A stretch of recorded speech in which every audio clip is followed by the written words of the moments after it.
நேற்று பழனி மலையில முருகன் தரிசனத்திற்காக வந்த பாஜக தலைவர் அண்ணாமலை அவர்கள் காவடி தூக்கி சென்று அங்கு அனைத்து மக்களும் செல்லும் பொது வழியில, அதாவது விஐபி வழியில போல 5000 10,000 கட்டி நேரடியாக போயிட்டு சாமி பக்கத்தில் போயிட்டு பார்க்கல, பொது வழியில மக்களோட மக்களாக பாஜக தலைவர் அண்ணாமலை அவர்கள் போய் சுவாமி தரிசனம் செய்யும் இந்த காணொலியை பாருங்க.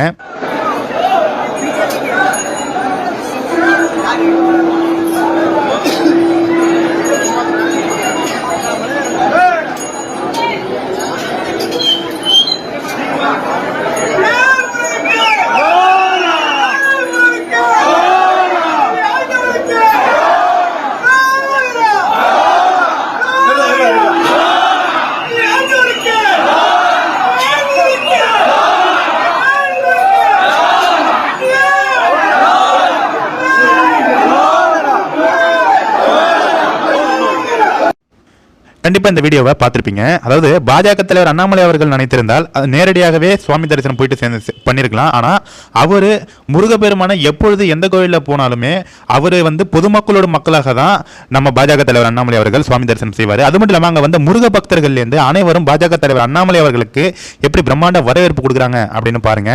அது மட்டும் இல்லாமல் அவர் இந்த பழனிமலை நடந்து, அதாவது இந்த ட்ரோன் இது மூலியமா ரோப் மூலியமாலாம் வரல, நடந்து காவடி எடுத்து கிட்டத்தட்ட அந்த மலையடி வாரத்திலிருந்து நடந்து மேல முருகனை பார்த்து தரிசனம் பண்ணியிருக்காரு.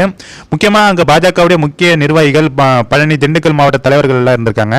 அது மட்டும் இல்லாம பாஜக தலைவர் அண்ணாமலை அவர்கள் வரும்பொழுது அங்க உள்ள காவல்துறையினர் அவரை நிறுத்தி இந்த வழியில போங்க அப்படின்னு சொல்லியிருக்காங்க. ஆனா அண்ணாமலை அவர்கள் நான் மக்களோட மக்களாக பொது வழியில தான் போவேன் அப்படின்னு சொல்லி பாஜக தலைவர் அண்ணாமலை அவர்கள் அங்கு உள்ள முருக பக்தர்களையும் நிகழ வச்சிருக்காரு. தொடர்ந்து பாத்தீங்கன்னா அண்ணாமலை அவர்கள் பழனி ஆண்டவரை தரிசனம் செய்துவிட்டு ஒரு பிரஸ் மீட் கொடுத்திருக்காரு. அதுல பாத்தீங்கன்னா இந்து அறநிலையத்துறை பழனி கோவில்ல எந்த அளவுக்கு மோசமாக செயல்பட்டு கொண்டிருக்கிறது, அங்கு வரும் பக்தர்களுக்கு எந்த ஒரு அடிப்படை வசதிகளுமே செய்து தரவில்லை அப்படின்னு அந்த கஷ்டத்தை தான் உணர்ந்து அந்த பிரஸ் மீட்ல பாஜக தலைவர் அண்ணாமலை அவர்கள் பேசியிருக்காரு.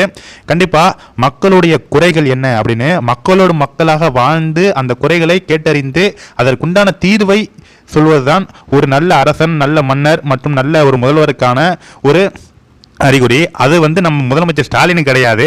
ஆனால் நம்ம பாஜக தலைவர் அண்ணாமலை அவர்களுக்கு அந்த அறிகுறி இருக்கு. நம்ம மக்கள் எவ்வளோ கஷ்டப்படுறாங்க அப்படிங்கிறத நம்ம பாஜக தலைவர் அண்ணாமலை அவர்களால் உணர முடிகிறது.